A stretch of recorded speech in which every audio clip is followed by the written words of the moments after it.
مظاہرے ہیں اس کے نتیجے کے اندر کوئی بڑی تبدیلی نہیں آئے گی، کوئی بڑی یعنی زیادہ سے زیادہ یہ ہوگا کہ حکومت کے اندر عہدوں کے اندر کوئی تبدیلی ہو جائے۔ جب وہاں مساجد کو شہید کیا گیا تو اب پوری دنیا کے سامنے ایجنڈا آ چکا ہے کہ یہ ہو کیا رہا ہے۔ بسم اللہ والصلاة والسلام علی رسول اللہ وآلہ وعلی السلام علیکم ورحمۃ اللہ وبرکاتہ۔ امید کرتا ہوں آپ لوگ خیریت سے ہوں گے، پروردگار آپ سب کو اپنے ذومان میں رکھے۔ پوری دنیا میں اس وقت دیکھیں تو اسی حوالے سے گفتگو ہو رہی ہے کہ ایران میں مظاہرے ہو رہے ہیں، احتجاج ہو رہے ہیں، وہاں پر عوام سڑکوں کے اوپر ہے اور حکومت کے خلاف مظاہرے ہو رہے ہیں۔ تو لہٰذا توقع یہ لگائی جا رہی ہے ان لوگوں کی جانب سے خاص طور پر کہ جو ایران حکومت کے مخالف ہیں، وہ یہ سمجھ رہے ہیں کہ اب ایران میں تبدیلی آ جائے گی اور حکومت ختم ہو جائے گی۔ آج کی اس ویڈیو میں ہم گفتگو کریں گے کہ ایران کی موجودہ صورتحال کیا ہے اور کیا اگر ایران میں تبدیلی آ جاتی ہے، آ سکتی ہے یا نہیں آ سکتی، اور ان مظاہروں کے نتیجے میں کیا ایران کی حکومت واقعی ختم ہو جائے گی، یعنی جو موجودہ انقلابی حکومت ہے اس کا دھڑن تختہ ہو جائے گا اور وہاں ایک نئی سیکولر لادین قسم کی حکومت وہاں پر قائم ہو جائے گی، یا جسے کہہ لیں کہ عوامی امنگوں کے مطابق وہاں حکومت آئے گی۔ کیا اس میں حقیقت ہے یا نہیں ہے، اور کیا اگر وہاں پر حکومت میں تبدیلی آ جاتی تو خطے کی صورتحال میں کیا فرق پڑے گا؟ سعودی عرب، خلیجی ممالک اور مسلم ممالک جو پڑوسی ہیں، اور خاص طور پر پاکستان، اس کے ساتھ تعلقات میں، بین الاقوامی تعلقات ایران کے ساتھ، اور جو بلوچستان کی صورتحال ہے، آیا یہ ہمارے لیے بہتر ہے کہ ایران میں حکومت تبدیل ہو جائے اور وہاں پر جو مولاناؤں کی حکومت ہے وہ ختم ہو کر وہاں ایک پروگریسو یا جسے کہنا چاہیے کہ ترقی پسند سیکولر حکومت قائم ہو؟ سب سے پہلے تو میں یہ بتاتا چلوں کہ جب سے یہ مظاہرے شروع ہوئے ہیں تو مختلف قسم کی افواہیں گردش کر رہی ہیں۔ پہلے یہ خبر نشر کی گئی کہ ایران کے سپریم لیڈر آیت اللہ خامنئی صاحب وہ رشیا چلے جائیں گے، اور جس طرح بشار الاسد کی حکومت کا خاتمہ ہوا اور وہ رشیا میں جا کر انہوں نے پناہ لی ہے، حکومت سے الگ ہو گئے ہیں، اسی طرح یہاں ایران کے اندر بھی ایک تبدیلی آنے والی ہے، اور یہ تبدیلی کسی بیرونی مداخلت سے نہیں ہے، بلکہ یہاں پر ایران کے اندر ہی ایسے عوامل موجود ہیں کہ جس کے نتیجے میں انقلابی حکومت کا خاتمہ ہونے جا رہا ہے اور خامنئی صاحب یہاں سے جا کر رشیا میں پناہ لیں گے۔ تو یہ ایک افواہ تھی جس کو پھیلایا گیا، لیکن اتنے بھرپور انداز کے اندر پروپیگیٹ کیا جا رہا ہے ان ساری صورتحال کو کہ لوگ حقیقت کو سمجھ نہیں پا رہے ہیں۔ ابھی یہ سوشل میڈیا کے اوپر خبر گردش کر رہی ہے کہ رشیا تو نہیں جا رہے ہیں خامنئی صاحب، لیکن ہاں نجف ضرور جا رہے ہیں، اور نجف میں وہ اپنی باقی ماندہ جو زندگی ہے وہ ایک رہبر دینی کے طور پر، جیسے شیعہ کے اندر مرجع ہوتے ہیں، آیت اللہ سیستانی صاحب ہیں نجف کے اندر، اسی طرح خامنئی صاحب وہ نجف چلے جائیں گے اور عراق کے اندر اپنے سپورٹرز کے ساتھ، جو وہاں پر بھی ایک بڑی تعداد موجود ہے، اپنی زندگی گزاریں گے، اور جو لوگ ان سے فتویٰ لیں گے ان کو فتویٰ بھی دیا کریں گے اور ان کی مذہبی رہنمائی کریں گے۔ تو میں آپ کو بتاتا چلوں کہ اس خبر کے اندر بھی کوئی حقیقت نہیں ہے، اور یہ بھی ایک جھوٹ ہے جس طرح پھیلایا گیا ہے۔ اب جو یہ ایران میں مظاہرے ہو رہے ہیں، کیا اس کے نتیجے میں ایران میں واقعی حکومت تبدیل ہونے جا رہی ہے، یا یہ صرف ایک افواہ ہے کہ جسے سوشل میڈیا کے اوپر ایران مخالف قوتیں اس کو پھیلا رہی ہیں، اور پاکستان کے اندر موجود وہ تکفیری عناصر کہ جن کا کام ہی سنی شیعہ نفرت کا پھیلانا ہے اور مسلمانوں کے درمیان میں تفریق قائم کرنا ہے، اور بیرونی اعلی کاری کا کردار ادا کرتے ہوئے ہمیشہ سے وہ سنی شیعہ کو جدا کرنے کا کارڈ کھیلتے اور اس انتظار میں ہوتے ہیں کہ کس وقت میں وہ شیعوں کے اوپر برا وقت آئے گا، جیسے کہ اس پر وہ خوشیاں منائیں، جس پر وہ اپنے بغلے بجاتے رہیں۔ تو تکفیریوں کے لیے تو میں آخر میں بات کروں گا، لیکن پہلے ہم ان مظاہروں کے حوالے سے گفتگو کرتے چلیں کہ یہ جو مظاہرے ہیں یہ اتنی شدت کے ساتھ نہیں ہے، اور اس میں مختلف عوامل ہیں، مختلف قسم کے لوگ اس میں شریک ہو رہے ہیں۔ مثلا ایران کے اندر مہنگائی ہے، اس سے کوئی انکار نہیں ہے۔ ایران کے اندر وہاں کا جو تیل ہے، باوجود اس کے کہ ایران دنیا میں تیسرا بڑا ملک ہے کہ جو تیل اور گیس کے ذخائر رکھتا ہے، لیکن وہ اپنے تیل اور گیس کے ذخائر کو عالمی منڈیوں تک نہیں پہنچا سکتا کہ اس کے بدلے میں وہ ڈالر لے سکے، اور جن ممالک کو وہ دیتا ہے، رشیا اور چائنا ہے، تو وہاں پر بھی وہ بدلے میں کوئی چیز لیتا ہے، اس کی ضرورت ہو یا نہ ہو اپنے ملک کے اندر، تو وہ کوئی خاطر خواہ معنی نہیں رکھتا ہے جس سے ان کی معیشت کے اندر کچھ اضافہ ہو یا وہ ترقی کرے، یا ان کے سونے کے ذخائر کے اندر، کرنسی کے اندر کوئی بڑی ترقی ہو یا اضافہ ہو سکے۔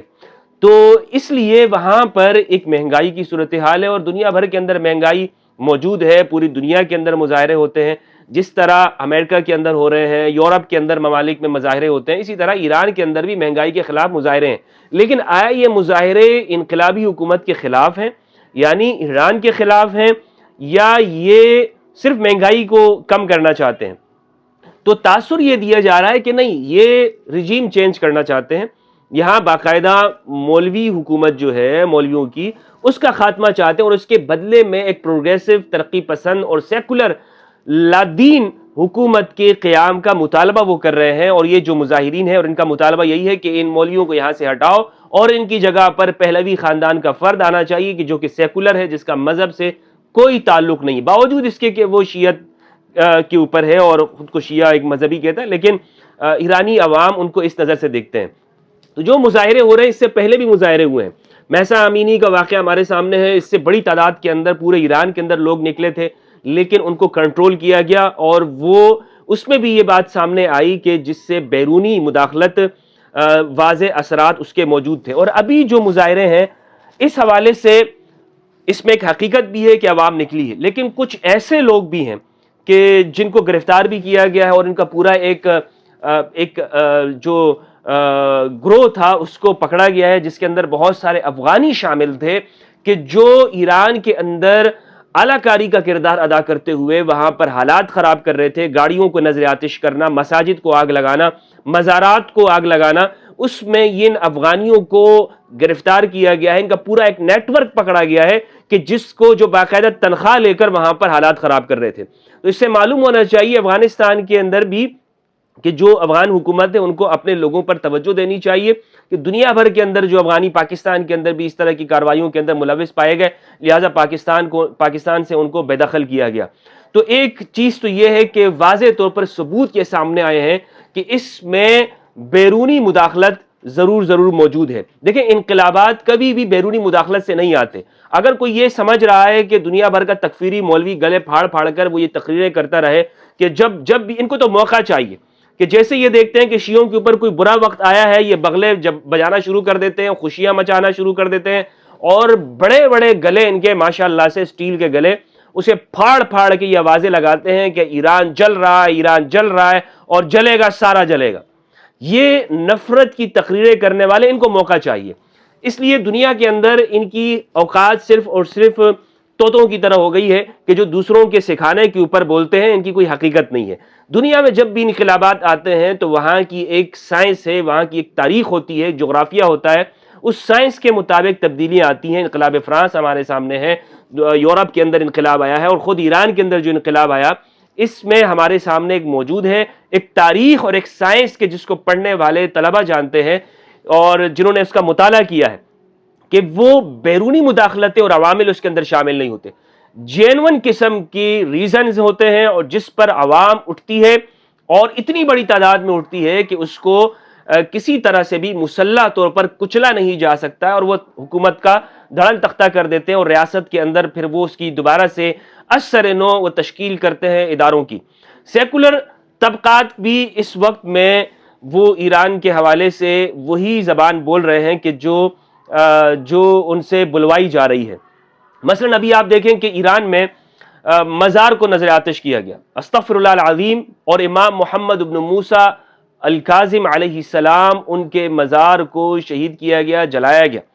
اور اس کو آپ کنفرم بھی کر سکتے ہیں، ویریفائی بھی کر سکتے ہیں کہ وہاں پر اس طرح کی خبریں سرکاری میڈیا بھی نشر کر رہا ہے، کہ جس میں جامع الرسول الاعظم جو تہران میں ہے، اس مسجد کو بھی آگ لگائی گئی۔ تو اس سے یہ بات معلوم ہوتی ہے، دیکھیں انقلاب ہوتا تو اس میں آپ حکومت کے لوگوں کے ساتھ آپ کی جھڑپ ہوتی، اس طرح کی کوئی صورتحال سامنے نظر نہیں آ رہی۔ ہاں، یہ بات دیکھنے میں آ رہی ہے کہ وہ طبقہ کے جو دین بیزار ہے، وہ طبقہ کے جس کی دشمنی خدا اور اس کے رسول سے ہے، وہ طبقہ مساجد کو آگ لگا رہا ہے، وہ مزارات کو شہید کر رہا ہے۔ تو آپ مجھے بتائیں کہ اس میں انقلاب کی کون سی سائنس ہے؟ انقلاب کے کس کلیے کے اوپر یہ بات فٹ بیٹھتی ہے کہ آپ مزارات کو شہید کریں؟ یہ تو وہی خارجی ذہنیت ہے، تکفیریت، کہ جس میں آپ مزارات کو شہید کرتے ہیں، جس میں یہ انسانوں کو زندہ جلا دیتے ہیں، جس میں شعائر اللہ کی توہین کی جاتی ہے۔ یہ خارجی اور تکفیری۔ اب سوال یہ ہے کہ وہاں پر کیسے آئے؟ وہاں پر تو اکثریت شیعہ کی ہے، تو اس کا جواب یہ ہے کہ بالکل اکثریت اگر وہاں پر ایران میں شیعہ کی ہے تو ایسے یہی اس بات کے ثبوت ہیں کہ وہ لوگ اس طرح کا کام نہیں کرتے، وہ لوگ ایسا کر بھی نہیں سکتے اور سوچ بھی نہیں سکتے۔ تو پھر یہ کون لوگ ہیں کہ جو مزارات کو آگ لگا رہے ہیں؟ یہ کون لوگ ہیں کہ جو مساجد کو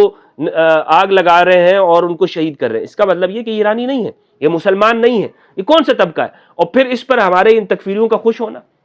کہ جناب ایران جل رہا ہے اور جلتا رہے گا اور اس طرح پورا جلے گا، یہ باتیں کرنا اس بات کی نشاندہی کرتا ہے کہ آپ شیعہ کے بغض کے اندر اسلام دشمنی کر رہے ہیں، آپ شیعہ کے بغض کے اندر آپ وہ شاعر اللہ کی توہین کو بھی جائز قرار دے رہے ہیں، اور پھر ایک جانب آپ اہل البیت سے محبت کا دعویٰ کرتے ہیں۔ آپ کا اہل البیت سے محبت کا دعویٰ کیسے صحیح ہو سکتا ہے کہ جب اہل البیت میں سے ہی فرد کو ان کی مزار کو جلایا گیا ہو اور اس پر آپ خوش ہو رہے ہو کہ جناب ایران جل رہا ہے؟ اور کیا چیز جل رہی ہے ایران کے اندر؟ مزارات کو آگ لگایا جا رہا ہے، مساجد کو آگ لگائی گئی ہے، اس پر کہہ رہے ہیں کہ جناب ایران جل رہا ہے اور سارا جلے گا۔ استغفر اللہ العظیم۔ خیر، بہرحال جو یہ افواہیں گردش کر رہی ہیں کہ وہاں پر تبدیلی حکومت ہو جائے گی، ترکی کے وزیر خارجہ نے بھی یہ بیان دیا ہے کہ ان مظاہروں کے نتیجے کے اندر ایران میں کوئی تبدیلی متوقع نہیں ہے، اور حقیقت یہی ہے کہ یہ مظاہرے اتنی بڑی تعداد کے اندر نہیں ہیں کہ جس میں کوئی تبدیلی آ سکے، لیکن صورتحال یہاں پر بہتر بھی نہیں ہے کہ جس کو ہم کہہ سکیں کہ ساری کی ساری صورتحال بہتر ہے۔ جو ایرانی وزیر خارجہ ہیں وہ ممالک کے دوروں کے اوپر ہے، عمان گئے، عراق گئے، لبنان گئے ہیں، اور وہاں پر انہوں نے اس بات کا اقوام متحدہ سے بھی شکوہ کیا ہے اور درخواست دی ہے کہ اس میں جو بیرونی عناصر ہیں وہ ان کا جائزہ لیا جائے اور ان کو روکا جائے۔ مثلا آپ کے ملک کے اندر اگر عوام باہر نکلی ہے تو کسی تیسرے کا کیا کام ہے کہ وہ آ کر وہ یہ کہے کہ اگر عوام کے ساتھ آپ نے ڈیلنگ کی تو ہم آپ کے خلاف بھرپور کارروائی کریں گے؟ تو یہ دوسرے ممالک کے معاملات کے اندر دخل اندازی ہے۔ تو لہٰذا ایران نے اس کے اوپر شدید احتجاج کیا ہے اس کی حکومت نے، اور یہاں پر خامنئی صاحب نے بھی یہ بیان دیا ہے کہ ایسے لوگ جنہوں نے یہ کاروائیاں کی ہیں، مساجد کو آگ لگایا یا تخریبی کاروائیاں کی ہیں احتجاج کی آڑ میں، ایسے لوگوں سے سختی کے ساتھ نپٹا جائے گا، اور کئی لوگ اس میں گرفتار ہو چکے ہیں، جس میں نے آپ کو بتایا کہ افغان شہری اس کے اندر ان کا پورا ایک نیٹ ورک پکڑا گیا جو اس کے اندر ملوث تھے، جو یہ ساری تخریبی کاروائیاں کرنے کے اندر۔ تو یہ جو مظاہرے ہیں اس کے نتیجے کے اندر کوئی بڑی تبدیلی نہیں آئے گی، کوئی بڑی یعنی زیادہ سے زیادہ یہ ہوگا کہ حکومت کے اندر عہدوں کے اندر کوئی تبدیلی ہو جائے، یا وہاں پر حکومت میں اس حوالے سے کچھ اصلاحی تجاویز وہ سامنے لے کر آئے، لیکن جو انقلابی حکومت ہے اس کا خاتمہ فی الحال ممکن نہیں ہے اس ساری صورتحال سے۔ ہاں یہ بات ضرور ہے کہ قوی امکانات اس کے ہیں کہ ان مظاہرین کی آڑ کے اندر جو شرپسند عناصر ہیں ان کو داخل کر کے مزید طور پر آپس میں ریاست کے خلاف سامنے لایا جائے، جس کے نتیجے میں ان پر پھر ایک مرتبہ پھر سے ایک اٹیک ہو جائے۔ دیکھیں، اگر ایران میں تبدیلی آ جاتی ہے تو اس کا پاکستان کے اوپر کیا اثر پڑتا ہے اور مسلم ممالک کے اوپر، یہ چیزیں ہمیں دیکھنے کی ہے، چونکہ ہمارے ساتھ بارڈر لگتا ہے اور ہمیں اس حوالے سے یہ چیز خدشات ہمارے سامنے موجود ہے۔ بلوچستان کے اندر جس طرح سے فتنہ باغیوں کا موجود ہے وہ ہمارے نظروں کے سامنے ہے کہ بیرونی فنڈنگ کے نتیجے میں وہاں پر آئے روز لوگوں کے شناختی کارڈ چیک کر کے لوگوں کو بسوں سے اتار کر مارا جاتا ہے۔ کون ہے یہ سارے لوگ؟ بلوچستان کے وسائل پر کون قبضہ کرنا چاہتا ہے؟ بلوچستان میں کون عدم استحکام چاہتا ہے؟ تو یہ باتیں اگر ایران میں تبدیلی آ جاتی ہے اور خدا نخواستہ وہاں پر ایک ایسے لوگ پپٹ قسم کے آ جاتے ہیں تو پھر یہ مشکلات یہ رکنے والی نہیں ہوں گی۔ اس کا جو رخ ہے، بہاؤ جو ہے وہ یہاں ہماری جانب بھی آئے گا، بلوچستان کی جانب بھی، اور ایک بڑا پریشر اس وقت میں آ سکتا ہے، اور ہماری اپنی صورتحال سیاسی ایسی نہیں ہے کہ جس کو ہم سامنا کر سکیں۔ تو لہٰذا ایران کی ایک مستحکم حکومت جو موجودہ ہے، جس کے پاکستان کے ساتھ بھی تعلقات بہترین ہیں، وہ پاکستان کے لیے بہتر ہے ان تمام صورتحال کے اندر کہ پاکستان جن نازک مرحلوں سے گزر رہا ہے وہ ان کے ساتھ تو رابطہ رکھ سکتا ہے اور انٹیلیجنس شیئرنگ بھی ہو سکتی ہے، لیکن آنے والی حکومت کس طرح سے جائے گی؟ ہمارے سامنے شام کی مثال ہے۔ شام کے اندر یہ کہا گیا کہ جناب بشار الاسد کی حکومت ڈکٹیٹر ہے وغیرہ وغیرہ، اور وہاں پہ ایک نئی حکومت لائی جائے گی، تو اس میں نتیجہ ہمارے سامنے کہ ٹکڑے ہو گیا، مزید اس کو بکھیرا جا رہا ہے، پورے جو شام ہے اس کو قبائل کے اندر بانٹا جا رہا ہے، اور وہ اتنے ٹکڑے اس کے کر دیے گئے ہیں کہ اب جن کا فائدہ ہے وہ سب کے سامنے ہے کہ کون اس سے فائدہ اٹھا رہا ہے۔ نام لینے کی بھی ضرورت نہیں، آپ سب جانتے ہیں کہ کون اس سے فائدہ اٹھا رہا ہے۔ ایران کے ساتھ بھی یہی مکمل پلان کیا جا رہا ہے کہ وہاں پر ایران میں ان مظاہروں کے نتیجے کے اندر پہلے وہاں پر اس کو ڈیسٹیبلائز کیا جائے اور پھر وہاں بیرونی مداخلت کر کے اس کو گروہ میں بانٹ دیا جائے، کردستان الگ کر دیا جائے، عراق اور ایران کا ملا کر ان کی ایک الگ حکومت ہو، بلوچستان یہاں پر پاکستان اور وہاں کا بلوچستان اس کو الگ ملایا جائے، اور اس طرح اس کو ایک متحدہ ایران سے ہٹا کر اس کو الگ الگ گروہوں میں بانٹ کر اس کو تقسیم کیا جائے۔ یہ اگر اس طرح سے ہو جاتا، اور ان کا پلان یہی ہے، کرنا یہی چاہتے ہیں، لیکن اس میں کیا یہ ابھی کے جو مظاہرے اس میں یہ کامیاب ہوں گے؟ تو بالکل کامیاب نہیں ہوں گے۔ بالکل اس کے اندر یہ میں کوئی اس بنیاد پہ نہیں کہہ رہا ہوں کہ مجھے کوئی ایرانی حکومت سے کوئی یوں سمجھ لیں کہ ان کے ساتھ کوئی ہمدردی ہے، یا میں ان کی کوئی سپورٹ کر رہا ہوں، نہیں، میں ان تمام واقعات کو جو ہمارے سامنے ہیں، اور وہاں ایک پختہ قسم کی حکومت ہے۔ ابھی تو پاسداران کو میدان میں نہیں اتارا گیا، ابھی وہ لوگ میدان میں نہیں آئے ہیں کہ جو بہت مخلص اور قریبی سمجھے جاتے ہیں، ابھی تو صرف پولیس کے لوگ سامنے۔ ہمارے یہاں ہوتا ہے کہ رینجرز اور آرمی کے دستے وہ سڑکوں پر آ جاتے ہیں، لیکن ابھی تک ایران کے اندر ایسا کچھ نہیں ہوا۔ تو صورتحال ابھی کنٹرول کے اندر ہے کہ جس کو پولیس اور انتظامیہ دیکھ رہی ہے، بڑی لیول کے اوپر یہ کوئی بغاوت نہیں ہو رہی۔ اور جتنا کہا گیا اس کو پہلوی صاحب کی طرف سے کہ جناب وہاں پر بغاوت ہونی چاہیے، عوام نے مسترد کر دیا۔ عوام نے ان کی جو بات ہے، ایران کی تمام جو سڑکیں ہیں، بڑی سڑکیں، شاہراہیں، وہ نظام زندگی معمول کے مطابق وہاں پر جاری ہے، اور کوئی خاص قسم کی تبدیلی نہیں ہے۔ باقی جو یہاں پر سوال یہ ہے کہ اگر یہ تبدیلی کی بات ہوتی، اگر یہاں پر صرف اور صرف مہنگائی کے خلاف بات تھی، یا یہاں پر احتجاج کرنا تھا، بزنس کمیونٹی جو ہے وہ اپنے مطالبات سامنے لا رہی تھی، تو بات تو یہاں پر درستی اور اس کو دیکھا جا سکتا تھا۔ لیکن جب وہاں پر مزاروں کو باقاعدہ آگ لگائی گئی، جب وہاں مساجد کو شہید کیا گیا، تو اب پوری دنیا کے سامنے ایجنڈا آ چکا ہے کہ یہ ہو کیا رہا ہے۔ یہاں پر یہ واضح طور پر یہ ایک پیغام دیا جا رہا ہے کہ ہم نہ دین کو ماننے والے، نہ اسلام کو، نہ شاعر اسلام کی ہم عزت کرتے ہیں، احترام کرتے ہیں۔ ہماری تمہارے ساتھ صرف جنگ نہیں ہے، ہماری خدا کے ساتھ جنگ ہے، ہماری مذہب کے ساتھ جنگ ہے۔ تو ایسے میں اب